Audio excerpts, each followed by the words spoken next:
Tahukah Anda, terdapat 6 ayat dalam Alkitab yang ditolak oleh kaum Protestan. Padahal, mereka meyakini Alkitab adalah otoritas paling tinggi sebagai sumber kebenaran iman. Mau tahu apa saja ayat-ayat tersebut? Ikuti videonya.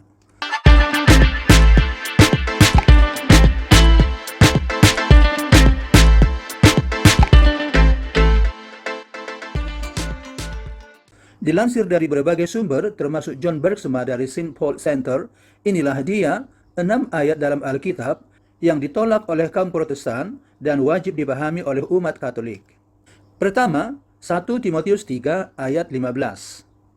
Ayat ini berbicara tentang gereja sebagai tiang penopang dan dasar kebenaran. Namun, kaum Protestan berpendapat bahwa Alkitablah satu-satunya sumber kebenaran. Gereja hanyalah sebuah organisasi yang bisa salah.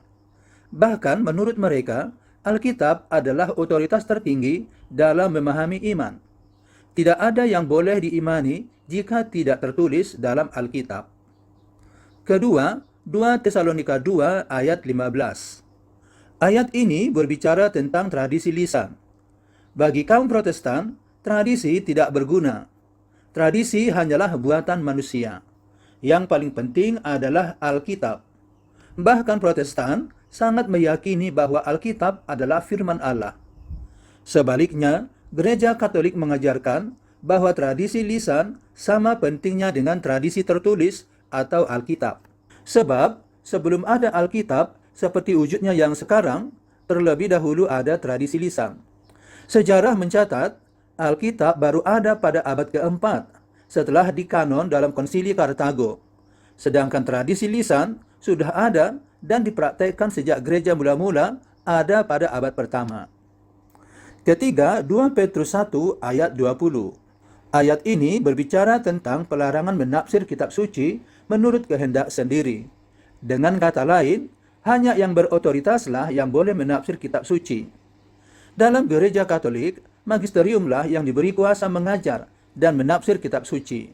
Hal ini didasarkan pada keyakinan bahwa jika semua orang diperbolehkan menafsir kitab suci menurut kehendak masing-masing, maka akan terjadi konflik antara pendapat yang satu dengan pendapat yang lain. Namun karena doktrin sola scriptura, menurut Protestan, semua orang boleh menafsir kitab suci sesuai dengan pemahaman mereka masing-masing. Akibatnya, terjadi banyak aliran, sekte atau denominasi. Diperkirakan dewasa ini terdapat ribuan sekte atau denominasi dengan teologi yang berbeda-beda sebagai akibat dari adanya penafsiran pribadi. Padahal, Yesus sendiri menghendaki agar gereja bersatu seperti tubuhnya sendiri, di mana ada banyak anggota tubuh, tetapi berada dalam satu tubuh. Dan hanya ada satu kepala, yakni Kristus sendiri. Keempat, Yohanes 20 ayat 23. Ayat ini berbicara tentang pengampunan dosa, tepatnya tentang sakramen pengampunan atau sakramen rekonsiliasi. Dalam ayat 22, Yesus berkata kepada murid-muridnya, "Sama seperti Bapa mengutus aku, demikian juga sekarang aku mengutus kamu." Lalu di ayat 23 ini disebutkan, "Jikalau kamu mengampuni dosa orang, dosanya diampuni. Dan jikalau kamu menyatakan dosa orang tetap ada, dosanya tetap ada." Dari dua ayat ini sangat jelas dapat dipahami bahwa Yesus memberi perutusan dan kuasa kepada rasul-rasulnya untuk mengampuni dosa orang. Dan ayat inilah yang menjadi dasar bagi gereja Katolik untuk menetapkan sakramen pengampunan. Jika seorang umat merasa berdosa, dia dapat memohon pengampunan melalui imam sebagai pengganti para rasul. Namun Protestan menolak ayat ini, karena Protestan meyakini bahwa hubungan Allah dengan manusia adalah hubungan personal yang bersifat langsung. Artinya, manusia harus langsung memohon kepada Allah untuk pengampunan dosa tanpa perantara siapapun, apalagi perantara manusia termasuk imam-imam. Kelima, Wahyu 12 ayat 1, 2, dan 5.